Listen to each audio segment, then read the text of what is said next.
This program was previously recorded. Hello and welcome to this week's edition of Porter County Perspective. I'm your host, Nathan Bunning, and this week I'm talking to Susan Swarner and Mary Kazka, who are here representing the Westchester Migratory Bird Sanctuary. Thanks for talking with us today. Thank you for having us. Yeah, thanks for having us here. Of course. Starting off, could you tell us a little bit about yourselves and how you came to be involved with the Bird Sanctuary? So I'm the president of the board of the Bird Sanctuary. Our project manager is Richard Maxey, and I got involved fairly early in the work at the sanctuary in early 2015. Just went out one day to volunteer when they were starting to clear some of the area, and I'm still volunteering at it. And so I really enjoy being outdoors and creating the sanctuary, not only for restoration of the natural environment, but for the migratory birds and the people in the community.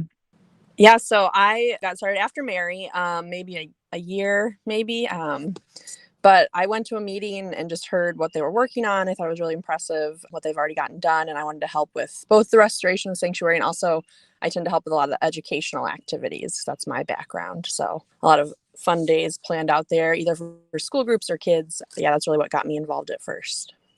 What is your favorite part of volunteering at the sanctuary?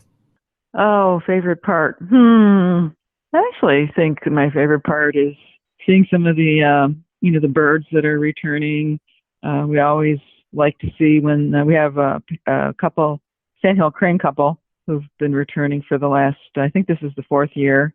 And so they have had babies that have survived, and that's always fun to see. But I think the people who come out and enjoy it, even if it's just for a short while, the sanctuary provides a sanctuary for people too. And I enjoy seeing people come and take a little walk with their dogs or their children and friends, who meet and sit and visit and in an outdoor environment. So I really enjoy seeing that, and also really restoring the environment there as far as with trees and bushes and plants that are really meant to improve the habitat for birds and bees and butterflies. So I enjoy being part of that. Yeah, I agree with Mary about all those. It's very exciting seeing those baby sandhill cranes in the parking lot when I drive by, just walking around. And also, I really enjoy just seeing how everybody reacts when they discover the sanctuary. They're always like surprised. They didn't know it was there sometimes, and they just always really enjoy hanging out there, whether it's for a hike or just kind of sitting at the picnic tables eating lunch. I know people that eat lunch on their lunch breaks out there. Just watching people enjoy the property, whether they're kids or adults, is really, really rewarding. Can you tell us about the importance of the bird sanctuary? So Chesterton is actually a designated bird town, and the Chesterton area here at the tip of Lake Michigan is a part of the North American Bird Flyway. And if you look at the United States, there are several flyways of birds traveling north and south, but we are in a flyway of migratory waterfowl. So the sanctuary seemed to be, I thought it was a great visionary idea of Richard Maxey to take an area that for a long time had been really underutilized and abused, really, for a long time in Chesterton, and had the vision of making it into a migratory bird sanctuary. And so it really kind of capitalized on the whole fact that we are in a flyway. The Indiana Dunes and the National Park are also really supportive of bird and birding. They have held a bird fest for a number of years. And so the whole idea of restoring this site into a bird sanctuary seemed to be really a good fit. And I think one of the aspects of it that I also really like is that it's really kind of in the middle of Chesterton, and it makes it very accessible and convenient for people to come and spend some time observing the waterfowl. And so it's a very easy to get to location. It's not outside of town. It's really quite in the middle of town.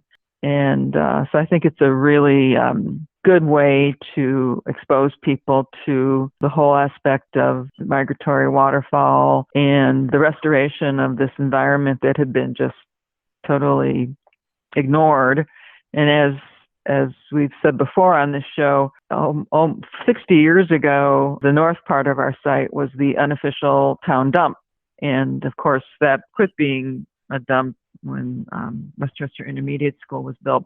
But even to this day, we have remnants of that dumping, which really was metals and glass and that sort of thing. And this is what happened all across the United States in small towns. So it's not unusual to have this, but 60 years ago it stopped, and there's still stuff there that we are working on covering and restoring the land to a better habitat for birds and other, butterfly and bees and that sort of thing, and other kinds of aquatic life, and even to the extent of restoring some of the natural native wetland plants that have been choked out because of invasive species. So even eliminating invasive species of plants in the wetland will give a chance to the native seeds to come back.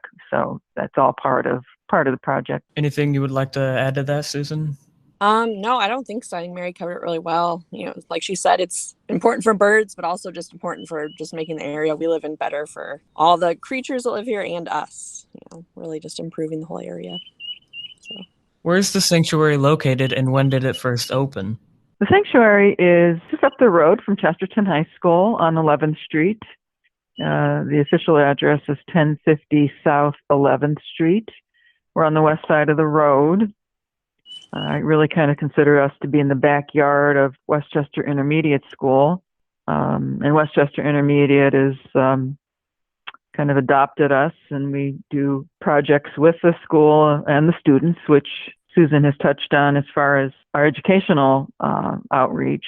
And so many times people will tell me how they have driven by there over the years and never paid any attention because it was a totally overgrown site. But today, if you go by, you'll find a really nice newish sign we were able to install in a parking area, gravel parking area, and places to sit, sheltered places to sit, and picnic tables and benches and all sorts of things like that to accommodate visitors.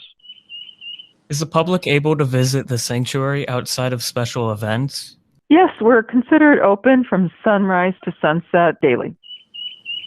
What organization runs the sanctuary? The sanctuary is owned by, we're not-for-profit. We're owned technically by Porter Co. Conservation Trust. The sanctuary is our primary project, and as I said, we're not-for-profit, and I'd say about 100% of our funding really comes from private, individuals, from corporations, organizations like the Rotary Club and the Kiwanis and Lions and things like that. So our funding is mostly from the private sector. What improvements have been made to the sanctuary recently? Oh, well, actually the previously mentioned unofficial garbage dump area, that was something that last year we were able to finally clear out what needed to be cleared out and additional soil brought in. And we have, instead of being able to plant trees and bushes in the ground, we mound up soil and we plant in mounds because we are dealing with a subsurface that might have garbage in it. So we're capping it, and we get donations of wood chips and slag that we use to line our trails. So we were able to really kind of complete that area, which we call our North Loop area. It's on the northern side of the sanctuary. So that this year we are concentrating on replanting that with higher quality trees and other kind of plants, as I said, that will provide a food source for birds and support bees and butterfly.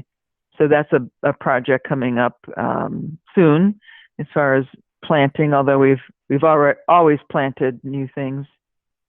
And then another major project for us that we hope we see done at the end of this year is a new pole barn storage facility so that we can house all of our mobile work equipment inside a pole barn and off to the side to really neaten up the area so that it doesn't look like a construction site with equipment outside. So we're hoping to have that done certainly by the end of the year. So that's a big project for us to get that done. Anything you would like to add, Susan? No, I think Mary covered it. I mean, I think we could go on all day about the improvements that have been made out there. It's like night and day from what it was. Mm-hmm. So what types of birds are you likely to see in the sanctuary around this time of the year? And do you see any particular bird species reside there during other parts of the year? I'm going to let Susan handle that one. So what I've seen, obviously we mentioned the sandhill cranes. You'll see Canada geese out there, just like you will at most of our bodies of water around here. Blue-tailed ducks, mallard ducks, lots of red-winged blackbirds, lots of sparrows, lots of, let's see what else. There's lots of warblers out there, all kinds of birds, so lots of songbirds. As far as year-round species, crows, you'll see lots of crows out there, robins. I'm not sure what resides there all year long. I'm sure some bluebirds do. I'm sure cardinals do. But yeah, you'll see lots of different birds, but especially this time of year, you'll see a lot of those aquatic birds coming through and nesting. So lots of ducks, lots of geese, and hopefully at some point we'll have more sandhill cranes. So yeah. In previous years, I've seen an egret. Oh, cool. Which you can't miss. Yeah, because it's all white. And we've also had a sighting of a green heron, which is a little bit of a species you don't see all the time. And one of our supporters spotted I think it was a Blanding's turtle. Yes. Is that right? Blanding? Yeah. And they are actually endangered in Indiana, and that was reported to the Department of Natural Resources as a sighting. Also, we have some screech owls and the red-tailed hawk. We have a lot of birdhouses that have been built by the Boy Scouts, and we have some Eagle Scout projects like benches and our well house. But something that's a little cute is we have a screech owl that likes to take up residency in the duck house. Oh. And people will spot the screech owl sticking his head out of the duck house. But if anyone wanted to see birds that have been sighted, we have a couple of wonderful photographer volunteers who have captured birds at the sanctuary that are on our Facebook site. And so all the birds that you would see on our Facebook have been taken, photographed at the sanctuary. So anything on there is our birds. Do any other types of animals make their homes at the sanctuary? Yes, we've had a beaver, which was destructive. We had some beautiful, I think it was aspen trees, if I'm not mistaken, and right near the edge of the wetland. And one morning we arrived and found that the beaver had literally chopped it down. You could see the evidence of the teeth marks, and the tree was horizontal. So we've had a beaver and, of course, deer. And can you tell us about the trails located within the property? Yes, when we started, there were none. As I said, it was totally overgrown site. And the very first trails we created was the south end, and that entailed really clearing the brush on the ground and removing some trees to create a trail. So we have really, technically, I would say, 4 trails. They're not terribly long trails, but we do keep them groomed. They're either wood chipped or they're covered with a slag, which is like a gravel material. We do own, some folks may be familiar with Griffin Lake, which is the far west boundary of the sanctuary. So we do have a trail that does extend to Griffin Lake. it needs a little bit more work, but that would be our longest trail. So we also have what I like to call the back door into the sanctuary, which is really off of Washington Street and 14th. There's a small area for parking where you can park and actually get on the trail there. And we find that children who live in that neighborhood, which would be west of the sanctuary, who go to Westchester Intermediate, like to cut through on their way to school, which is probably a shortcut for them. And we like to see that. We like to see the students coming and going, before school, after school. What are some of the upcoming goals the bird sanctuary has? Well, what I'd like to have us kind of transition to talk about is our event coming up May 1st.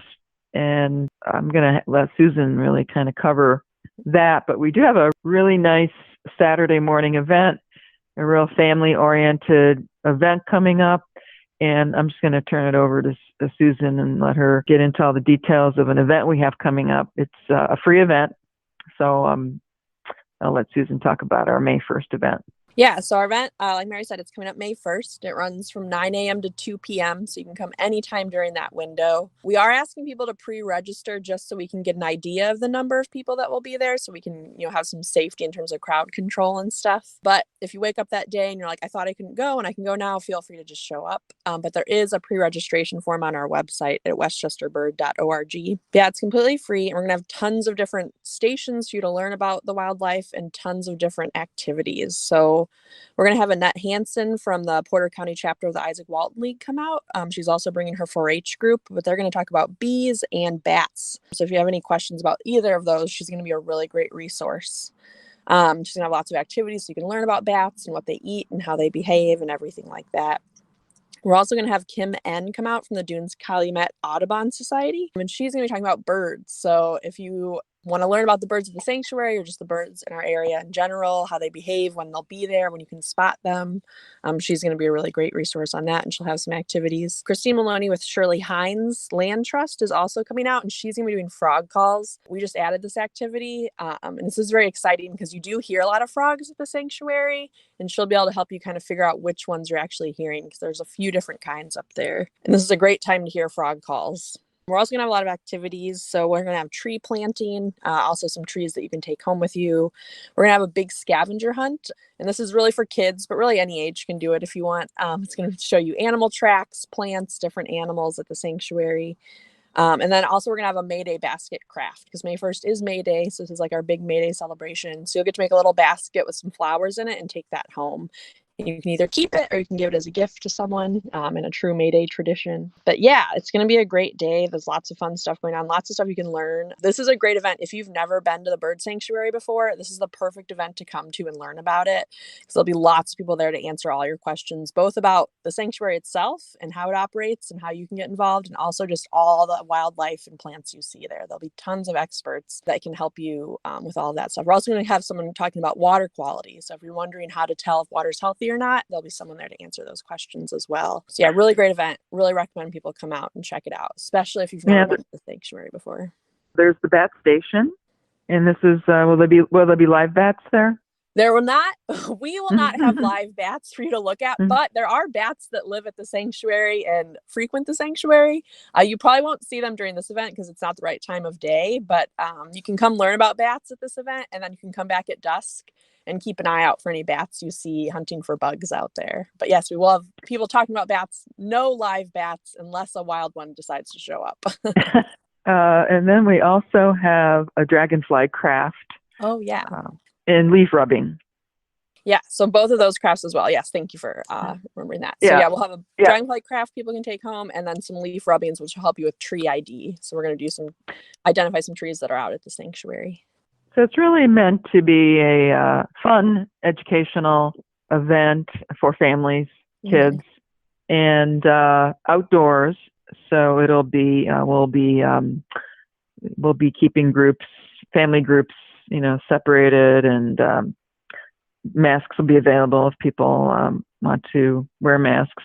And so there'll be a lot of things to do and a lot of things to learn.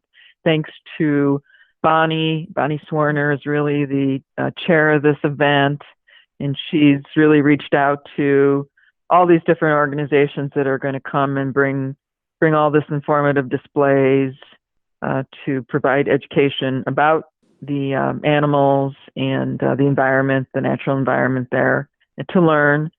And so we think it's going to be just a great day to be outdoors and to learn more about the sanctuary.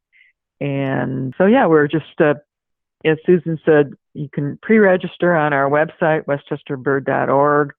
It's free. We just like to know how many folks might be coming, but if you haven't registered, just come anyway.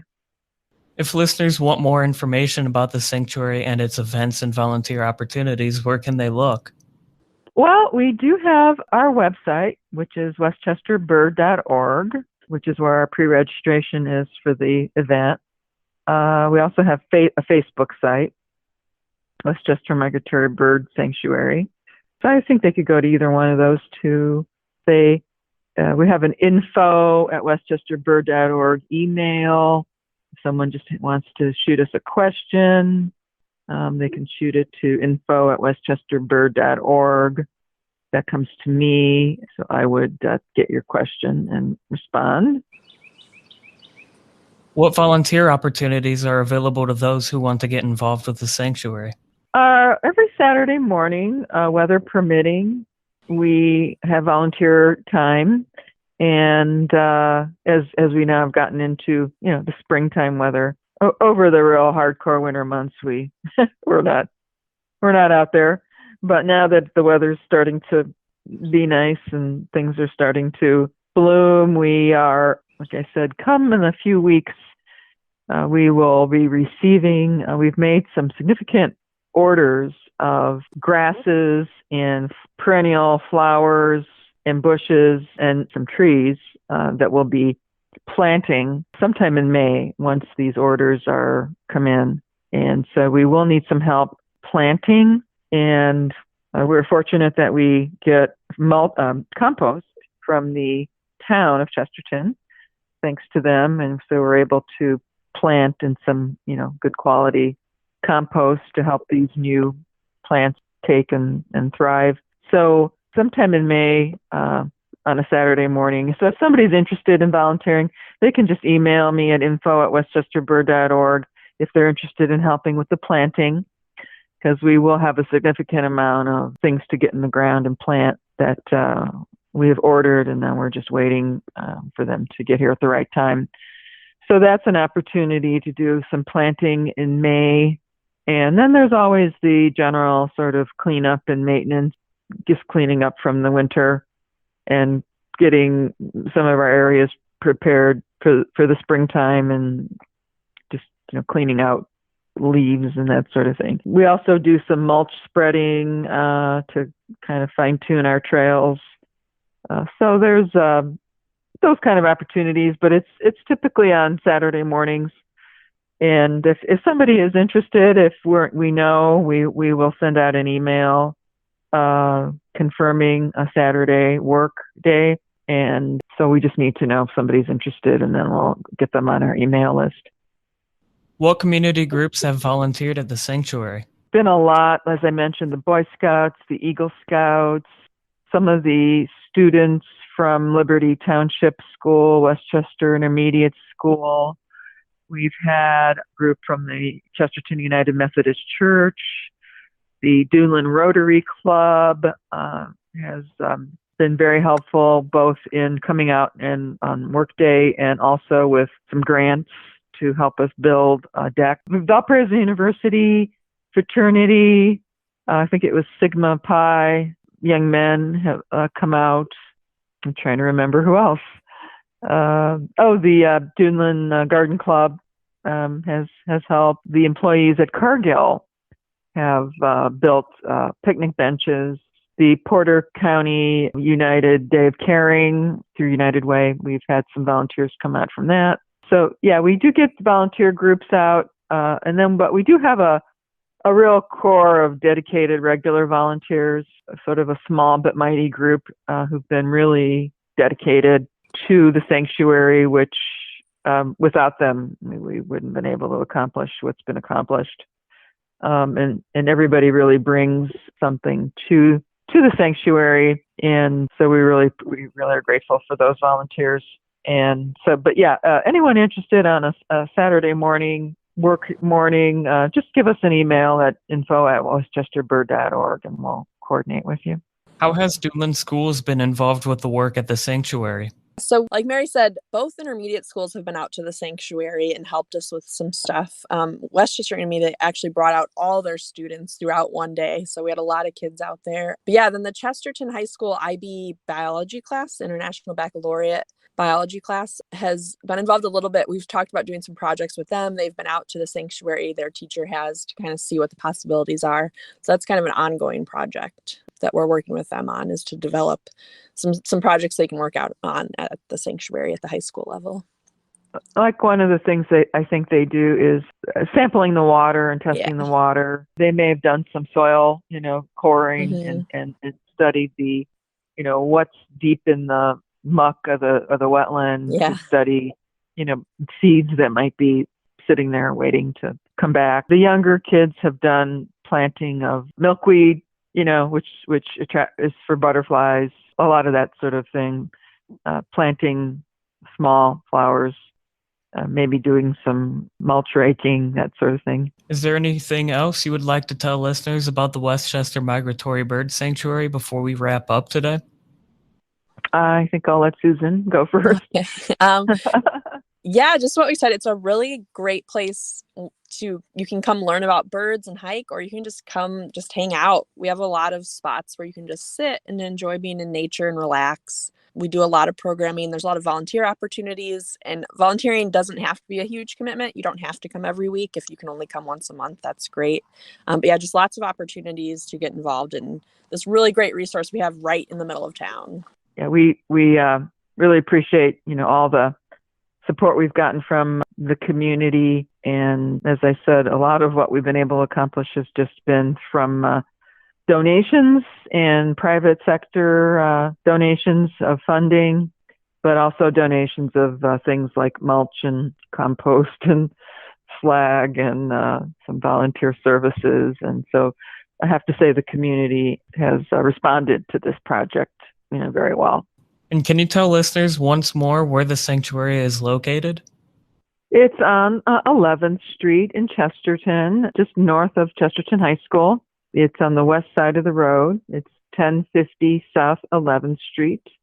There's parking lot available from open from sunrise to dusk.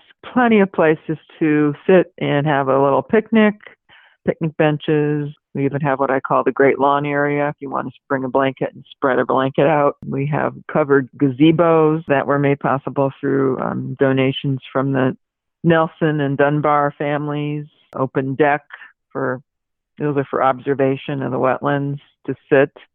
We have a picnic shelter that actually the construction class at Chesterton High School started to build for us. Covered shelter. We even now have power and water available. One warning is we do not have restrooms. So if, like for our event, if we need power or water, we now have that accessible. And I think, coming into the spring and summer, we'll begin to see people should come out and see some of our garden areas with our perennial flowers coming back. They've been now there for a few years, so they're really starting to mature and really look beautiful once everything starts blooming. So yeah, a parking lot's available, just a gravel parking lot. All right, be sure to visit Westchester Migratory Bird Sanctuary. And this is going to wrap things up for this week's edition of Porter County Perspective. I would like to thank Susan Swarner and Mary Kazka from the Westchester Migratory Bird Sanctuary for joining us today. And thank you for all you do to help preserve the sanctuary and its wildlife.